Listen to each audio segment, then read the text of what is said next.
Hey guys, welcome to the Armchair Explorer, where the world's greatest adventurers tell their best story from the road. I'm Aaron Miller, I'm a travel writer, and this show is all about immersing you in adventures and the amazingness of this planet.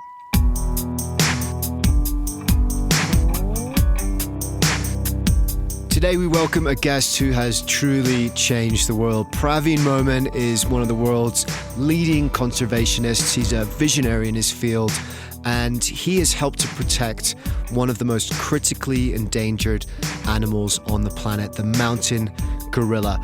And that is where we are going today. We're going to go to the Virunga Mountains of Rwanda in search of mountain gorillas. But that's not all. We're also going to Uganda in search of a lost troop of chimpanzees. Praveen's doing some incredible work there. He's just launched the Kyambura Gorge ecotourism project.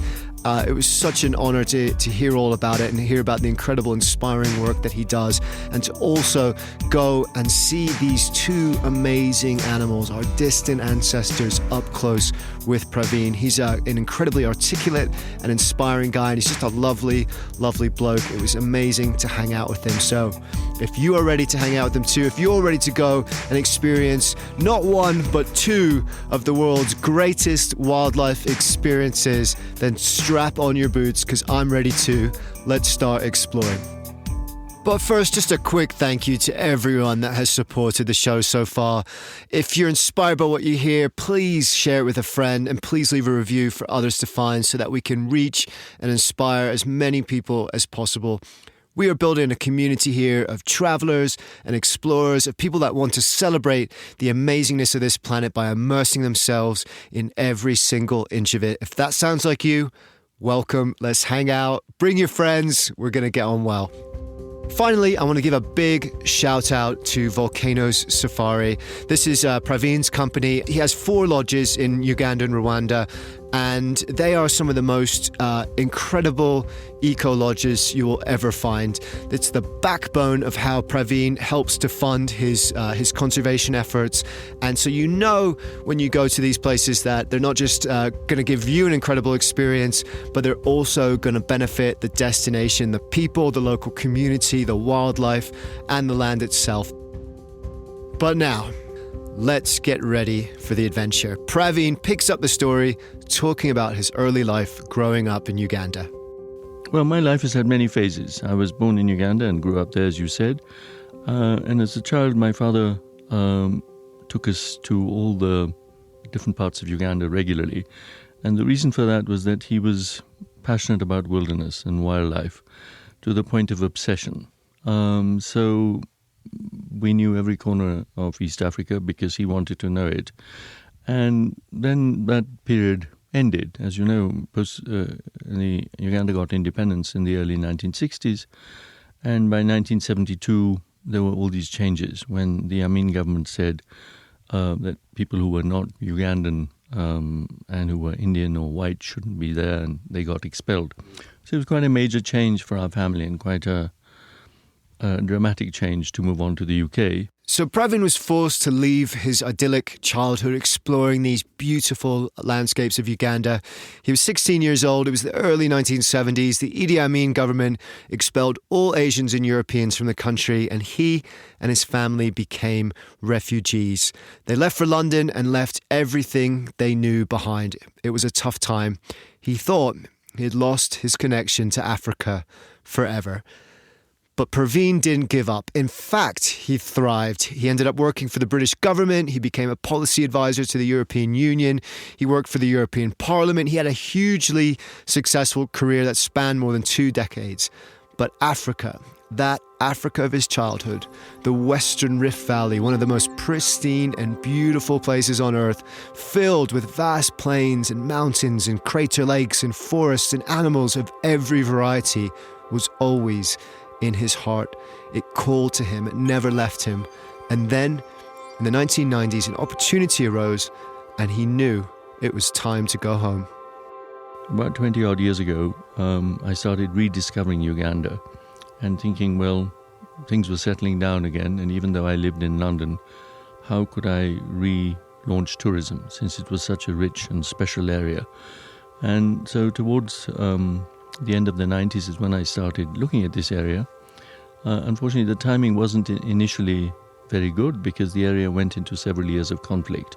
Okay, that's a huge understatement. The Rwandan Civil War lasted from 1990 to 1994. It was one of the 20th century's most bloody and just absolutely horrific conflicts. It ended with a genocide that killed 800,000 ethnic Tutsis in only 100 days. This was friends killing friends, neighbors killing each other. The country was absolutely devastated, and so was the whole region, including Uganda, Rwanda's neighbor, who was intimately wrapped up in this brutal, brutal civil war, which spilled out across its borders. More than 2 million people fled the country, and the conflict continued even after that genocide for a number of years. This was a situation that Praveen inherited when he decided to return to his beloved homeland. But he wasn't deterred. The rest of the world, the last thing on their mind was tourism, and that's understandable. Who would possibly think that tourism could thrive in a post-conflict, in a war-torn region? And even if it did, what benefit could it possibly do to those poor people that lived there and were trying to pick their lives back up? But Praveen disagreed. He saw an opportunity to help rebuild the country and protect the critically endangered primates, the mountain gorillas that live there at the same time. And to understand that, we have to understand Praveen's vision for how conservation, community, and ecotourism can all work together to benefit not just the wildlife or the ecosystem, but crucially, the people that live there too. I think at its core, it's very simple. It's about economic realities. It's about recognizing their situation, recognizing their daily realities, and making sure you're sharing whatever you can that is coming into the area through conservation, through tourism, so that they too are benefiting. What is their future? Why should they support your work? Why should they support your lodge? Why should they support the national parks and conservation? That's the critical issue in Africa today. It seems so simple, but when Praveen first came back here with the idea of launching tourism in the region, it was groundbreaking. If you want to protect the land, if you want to protect the wildlife, the people that live there and have lived there for thousands of years need to be involved. They need to be at the center of it. Let them benefit from the conservation of their lands. Let them have a real share in its future, and they will own it and fight for it and protect it. And that's exactly what happened. So in 1997, he quit his job, he left London, he left this kind of high-flying career, went to Uganda, moved to Kampala, and built a lodge and just went for it. And people thought he was crazy, the timing was off, but he did it. And then in 2000, he did something even crazier. He started taking people to Rwanda. He was the first company in the world to do that. And a few years later, he built his first lodge there, the Virunga Lodge. And though he doesn't say it in the interview, he's too modest to do so. What he did helped to change the future of that country because it helped to change the image of that country. Rwanda went from a post-conflict zone to something that was probably closer to his childhood memories of that place. A lost paradise, a true paradise where one of the world's most fascinating and incredible creatures makes their home. And we're going to go and visit them. But first, let's set the scene. So as a child, as I said, I traveled everywhere, including this area in western Uganda, where there is a whole series of game parks or wildlife parks in what is called the Albertine Rift. And the Albertine Rift is the most biodiverse area in Africa. And every 100 miles or so, there's a new habitat. It's left this very interesting zone that through the tectonic movements of the earth has created these different ecosystems and different habitats and different vegetations, and with that different wildlife. So you have, for example, Murchison Falls, which is a great park around the falls on the River Nile. You have the Rwenzori Mountains, you have the Kibale Forest, which is a major chimp area, and Windy, and the Virungas, for gorillas, of course. And in the middle of Queen Elizabeth National Park is a kind of hidden spot that has its own magic, and that is the Kyambura Gorge. It's like a child's dream, because there you have the savannah of the Queen Elizabeth National Park, And not far away, you have the Kazinga Channel that links the two lakes, Albert and Gorge. And flowing into the Kazinga Channel is this river Kyambura, which has created a gorge in the soft part of the earth to create this magical hidden forest. But even more dramatic was a small community of isolated chimpanzees that happened to live in this gorge. These are the lost chimps of Kyambura. These guys have been isolated and completely cut off from the rest of the Queen Elizabeth National Park as a result of deforestation and expansion of the local communities. And as a result of that, they are very, very close to extinction. Like us, chimps are really incredibly social animals. They have one of the most complex social systems in the animal kingdom, which is why it's also so rare to find an isolated community like this. Right now, there's only 27 living in the Kyambura Gorge. And most of the Kyambura Gorge is protected in the Queen Elizabeth National Park, so it's under the control of the Uganda Wildlife Authority. But there's about 3 kilometers that are not in this protected area, and that's the area we have been working to protect and safeguard, and that is called the Kyambura Gorge Ecotourism Project. And what we have done is created a buffer zone and created a space between local communities who of course have to live there, have to cultivate, have to earn a living, and the gorge, so that the gorge is not threatened, the chimps are not threatened, the habitat is secured, and local people have been helped to find alternative land just further away to give community some space, and secondly, community livelihood. So in a small way, what we're trying to do is look at all the issues of humans and wildlife living together and trying to make it a win-win situation. So it's not a negative situation, so that local people hopefully are not poaching or poaching less. They're not chasing away animals or killing them, and they understand the value of tourism. And tourism then helps in different ways, either through a lodge or community projects, to put tourism dollars, conservation dollars in their pocket. And the community projects are amazing. He's helped replace roofs. He's set up community cafes. He's trained local youths. He's worked with people with disabilities and disadvantaged due to loss of parents and HIV. He started a dance group. He's started a women's cooperative. But even more amazing than all of that are the chimps themselves. And the only way you can see them is by trekking into the gorge. The trackers, the rangers, they will try and pick up the scent. Sometimes you cross the river, sometimes in rather makeshift bridges made from tree trunks, and sometimes in more rudimentary metal bridges. And then suddenly, if you're lucky, you'll hear them more and more. And they too get excited about this.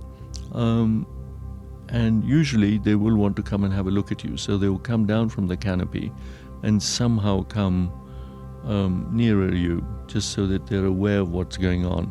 They're generally apprehensive, if you like. So they're watching you, they're coming to see you, sometimes 5 or 10 meters away at its closest, and sometimes from further away. And sometimes they're nonchalant. They're watching you while they're eating, while they're conversing, while they're grooming. So it's a very special experience, because these are wild chimps that have been habituated. These are not chimps in a zoo. They're not tame. They're not coming to you. You're not supposed to touch them or interact with them or feed them. But they're very conscious of your presence. So it's a kind of two-way game. It's not as if it's just that you're looking at them. They're also looking at you, learning from you, and trying to see how to outwit you. The chimpanzee, as you know, is one of the most intelligent animals on the earth, and also one of the most violent. So interacting with the chimp can be quite complicated. And the chimps are very mobile and very agile. So 1 minute they're in the top of the canopy, in the top of a tree, watching what's happening below them, watching if any intruders are coming in, whether humans or others. They're constantly passing messages to others in their community. They're constantly aware that any predators might come and bother them. They very much want to be in control of their area. Of course, chimpanzees, gorillas and bonobos, which is the dwarf chimpanzee, are our closest relatives. And they share about 98% of our DNA. And when you see any of them, any of these species, you have an immediate bond with them and a different bond. So it's a very special experience and one that you don't forget. I just love the idea of trekking into the gorge and then seeing these dark shadows, these shapes in the trees moving around and hearing the leaves rustle and hearing their calls to each other, their warnings. I've always been fascinated with chimpanzees. They're our closest relative. We share something like 98% of our DNA, which just always blows my mind. So I found it surprising. Before I spoke with Praveen, I thought that seeing the chimps, trekking with the chimps, would be the closest connection we could possibly feel with primates. And in some ways that makes sense. But perhaps because they are so close to us, perhaps because we share so much of that DNA, the experience, as Praveen says, is actually pretty intense. They are wary, they are aggressive at times, they want to display control. Basically, they are quite human in all their failings. As he's talking, I kind of imagine it a little bit like walking into a park at night in a rough part of the city, and there's loads of teenagers like drinking and up to no good there. Everything's probably going to be fine. You just kind of get your head down and walk through it, but you're expecting something, aren't you? Your guard is up. Gorillas, surprisingly, because they're the larger animal, I mean, I thought it would be scarier in many ways, is the opposite. It's like walking into a hippie campfire. Everyone's just sitting around, chilling and singing Kumbaya and being cool. And it's that reason, because it's so chilled and the connection is so intimate and close, that it's perhaps the most amazing and kind of profound primate experience you can have. So we're going to travel now from the Kyambura Gorge in Uganda pretty much directly south into Rwanda, about 160 miles, to the Virunga volcanoes, these lush mountains, these beautiful forests where the gorillas make their home. The Virungas are almost at the heart of Africa. These are the 8 volcanoes that straddle Uganda, Rwanda, and the DRC. And the mountain gorillas, half the world's mountain gorillas live in the Virunga volcanoes. And the forest is what is called Afro-montane forest. So it's not a thick jungle. It's a very beautiful, kind of wispy, ethereal forest. The temperature is good. The bugs are not a big issue. And the forests are beautiful, and each one is different. They're a bit like your forests you'd have in Vermont. Except with mountain gorillas. I love that. I'm just picturing a slightly overweight elderly American couple with like khaki shorts and socks pulled up to their knees, leaf peeping and eating maple pancakes, and then suddenly a silverback gorilla comes like crashing through the New England undergrowth, banging his fist on his chest. This definitely isn't your typical New England behavior. The forest itself is just magical in itself. Even if there was nothing else, the forests of the Virungas are some of the most unique in the world. Generally, the terrain is not so difficult. Yes, it's a bit muddy. If it's rained a lot, it'll be muddier still. There are tree roots that you've got to think about. But it's not very difficult. So you walk, let's say, from 1 hour to 3 hours, and finally the trackers say, and sometimes longer, the trackers say, well, we now know where they are. Please leave your heavy rucksacks or whatever here. Just have your camera and walk towards the area where the gorillas are. Just imagine that for a second. You're trekking through the forest, you're climbing hills, you're breaking new trails through the bush, your guide is swinging that machete in front of you, and then suddenly he puts his hand up and motions for you to be still. Your heart is beating. Shadows start moving. At first you can't make out what they are, and then you see it, then you know. And suddenly they're all around you. This isn't like being on safari in a vehicle where you are basically safe. At the worst case scenario, the ranger could just put the pedal to the metal and get you out of there.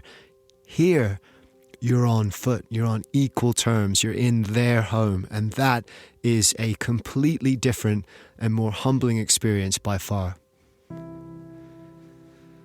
And you'll slowly start seeing 1 or 2 of them. You might see an infant randomly halfway up a tree with another infant that's trying to knock it off the tree. And then you'll be conscious that not far away from the infant, either on another tree or on the ground, the female gorilla will be around, keeping an eye on these infants. And then dotted around behind the bushes, behind the trees at different levels, will be this whole family.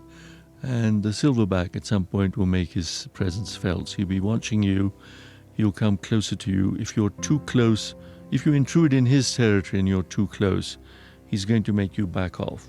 The silverback is the boss, and he lets you know about it. They are an incredibly impressive animal. They're so strong. They are so muscly. And the threat display they do when they basically shake the trees and jump around and try and scare the hell out of their rivals is, let's just say, very effective. They know what they're doing. You must be submissive to the silverback. You mustn't threaten them. You mustn't be in their space. But having said that, I've been in many situations where a silverback abruptly passes by you and touches you and almost pushes you out of the way because he's showing that he's the one in charge of this area and you need to respect that. Otherwise, it's a very easygoing reaction. And again, they're very curious. They look at you and they're looking for fun, especially the infants. They're not aggressive. They're not looking for trouble. They're not, they're not the bad people of the neighborhood, so to speak. They just kind of want to get on with their life, which seems to be a lot of their life, daily life, is spent chomping away at this vast amount of green stuff that they have to eat. So that is what I think is the most beautiful aspect of this, that it's very low key, and it's important to respect that. Praveen's right. It is a very special and unique wildlife experience, partly, as he says, because it's relaxed, right? There's not the intensity and wariness of the chimps or other African wildlife, for that matter, like lions and hippos and rhinos, where there's always that sense of immediate danger and potential threat. There just isn't that with the gorillas. They're just much more welcoming and accepting than that. And that allows this incredible proximity. Just imagine sitting there quietly on the forest floor as a 400-pound silverback gorilla brushes past you, as their babies come up curious and start to play, or as the troop climbs down from the trees and slowly surrounds you, not in a threatening, aggressive way, but in a curious way. They are looking at us in the same way we are looking at them. They see what we see, and that's what's the most amazing thing. The gorillas, yes, sometimes, there's obviously all the King Kong stories and all that, but the gorillas are fundamentally very peaceful and very docile and don't move a lot. I often tease people at audiences when I speak that gorillas are like an American family marooned in the forest, and they're sitting watching their own television and eating popcorn. And that's what it feels like, a group of gorillas from anything up to, say, 10 to 30 individuals are just randomly munching their way through wild celery and bamboo and ants and playing around and mucking around. So it's a very, very beautiful, very natural experience. And there are many, beautiful wildlife experiences in the world. This, I suppose, is one of the rarest and the most beautiful. When you look in a gorilla's eyes, you connect. So natural and so wonderful that you can't really imagine it. It's very special. Mountain gorillas are amazing animals. They are so intelligent. They've actually trained a mountain gorilla in captivity to learn sign language to the level of a 3-year-old child. And if you have a child or you've ever been around a 3-year-old child, that's amazing. Trust me, they know how to express themselves, and they're more like us than they're not. They have these strong family bonds. They're playful. They're playful with their young. Their young are curious. Basically, they're just like us. They're more like us than not. And to see one up close is more than just a wildlife experience. It's a moment where you understand immediately, in that instant, our bond, our existential bond. When we look in their eyes, we see ourselves reflected back. But it's impossible to talk about mountain gorillas without talking about one woman, Dian Fossey.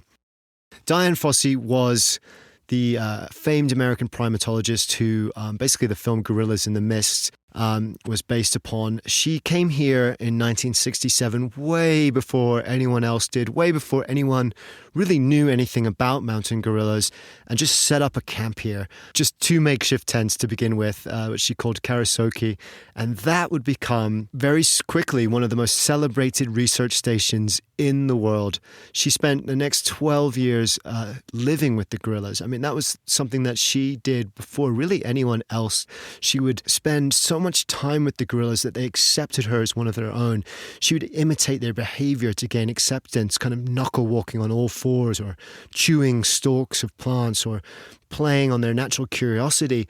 But at the same time, what she did was she publicized to the whole world that these gentle giants weren't King Kongs. They were, in fact, very benign and gentle and wonderful and surprisingly intelligent creatures. They weren't this feared monster that previous generations had made out.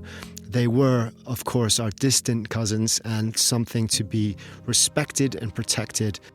But what's amazing about Dian Fossey is, as well as being just an incredible researcher and publicist of the mountain gorilla plight, she was also an activist. She took matters into her own hands, taking on the poachers, taking on the cattle herders who were clearing the forest. She took them all on with these increasingly severe tactics, burning snares, self-funding anti-poaching units. She would even wear masks and kind of played up to this image of her as this white witch who came to protect the mountain gorillas. But all that came at a terrible, terrible price. On the 27th of December, 1985, Dian Fossey was found murdered in the cabin of her research station. There was evidence of forced entry, but no signs that any robbery had been committed, and the killer has still never been found. But though Dian's work was so influential, and without her the mountain gorillas may not exist today, those were desperate, desperate times. There were less than 300 mountain gorillas in the wild when Dian Fossey first came to the Virunga Mountains. But her philosophy on how to protect them was fundamentally different to Praveen's. Dian Fossey, when she worked with the gorillas, wasn't very convinced that tourism was a good thing. She said if there's tourism, it'll cause health and stress issues for the gorillas. So she was reluctant to have it. It did start in her time, and now, of course, it's continued from the mid-80s to today, 35 years later. Well, having been a practitioner of gorilla and chimpanzee tourism for 20-odd years and having pioneered this work in our different lodges, all I can say is that sensitive and controlled tourism is essential for the survival of the gorillas. And the reason for that is if there's no tourism, they don't have an economic value. So there's no reason why the local people will keep the forests and the gorillas to survive. They're a nuisance to them. But if you provide this economic value, then there's a reason for them to support the gorillas. But this must be controlled in a very sensitive way. Because if there's too much tourism, too much exposure, if there are too many negative aspects about stress and health, then the gorillas will suffer. So it's a very delicate balance. It is a delicate balance, but since Dian Fossey's day, gorilla numbers are on the rise from 300 to just now over 800 in the region, and their future is cautiously, very, very cautiously optimistic. Rwanda is on the rise too. It's now recognized as a world leader in sustainable wildlife tourism with a model, Praveen's model, that is now being copied around the world. The scars of that terrible war are still there, but the next generation has something now that they never had before: hope. And that is a powerful thing. But that delicate balance is also one of the issues that we have throughout the world of travel and adventure. It got me thinking too. So right at the end, I asked Praveen about what the future of travel was for him and why it was important and how we can better understand and protect this delicate balance of needs moving forward. Here's what he said. Well, I think it's each of us will have our own reason to travel. One, of course, is to explore new cultures, new parts of the world, new ecosystems, to have a break, to relax. But often, of course, travel is in search of oneself, isn't it? What is one's place in the world? What is one trying to do? And wider issues about what humanity is doing. And one of the quotes that I saw many years ago was from a very famous traveler called Ibn Battuta. And Ibn Battuta was a Moroccan living on the northwestern side of Africa. And he was one of the earliest global travelers in the 14th century. And he went from Morocco through North Africa to Middle East, to India and China, and to some parts of Europe. And so he was a very impressive man, and also an interesting man because he did the travel before most of the European explorers. He saw most of the known world by land in the 14th century. He said to him, travel meant kinship with humanity. And I thought that was such a powerful phrase. Because otherwise you can go to the end of the world, you can of course, pamper yourself and be egotistical about yourself and have more and more to eat and and do many activities. But unless you're relating well to your surroundings and especially to the people, it's not going to be such a strong experience. And then there is this question, as you say, what does humanity mean? Well, it's many different layers of it. I mean, certainly in my work, in my life, some of the powerful influences that I've had concerning humanity are the comments of Mahatma Gandhi in relation to people who are less off than oneself, and people like Guru Nanak, the first Sikh guru from the 15th century. And they have very profound comments of how you need to relate with humanity. And I think these issues matter to us today, to be respectful to foreign cultures, to learn from them, to share with them. And as you know, the South Africans have this concept of Ubuntu, that by sharing together, the sharing is much greater. So I think these things are sometimes forgotten, but they are the key to our experiences. But there is this whole question of how we're relating to the planet, to the earth, to the other wildlife on it, to people like indigenous communities. And I think that should be even more important and central in our thinking about travel.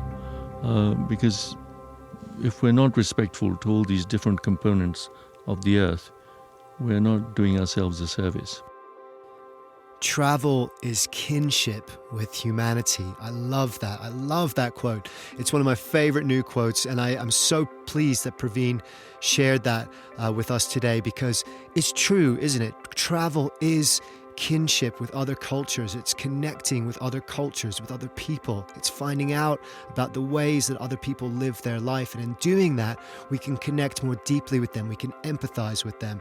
And perhaps we can learn to empathize with the planet as a whole, with wildlife, with the mountain gorillas and other animals that need our empathy right now. I love that quote so much. That is what this show is all about.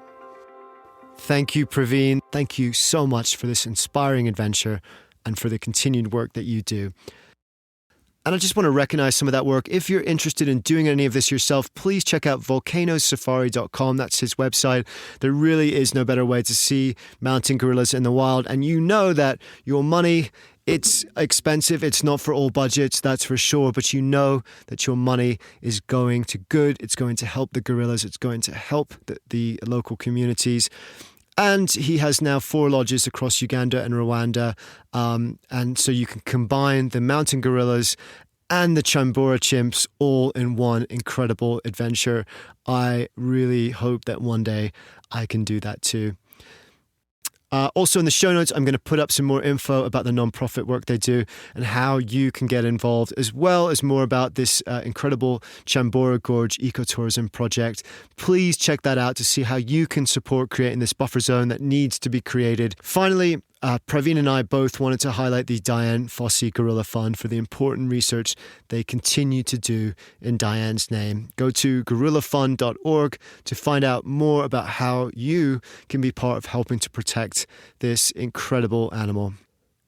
And to all of you, thank you so much for listening. Thank you so much for hanging out. Remember, if you like this show, please help support it by sharing it with your friends and fellow explorers. We really want to inspire as many people as we can to fall in love with the outdoors, to fall in love with this incredible planet of ours. Armchair-explorer.com is the website. At Aaron M. Writer is the social media. Please subscribe, leave a review, sign up to our newsletter. But most of all, keep exploring, because the more we look for wonder in the world, the more the wonder of the world becomes a part of who we are. Dare to be truly alive.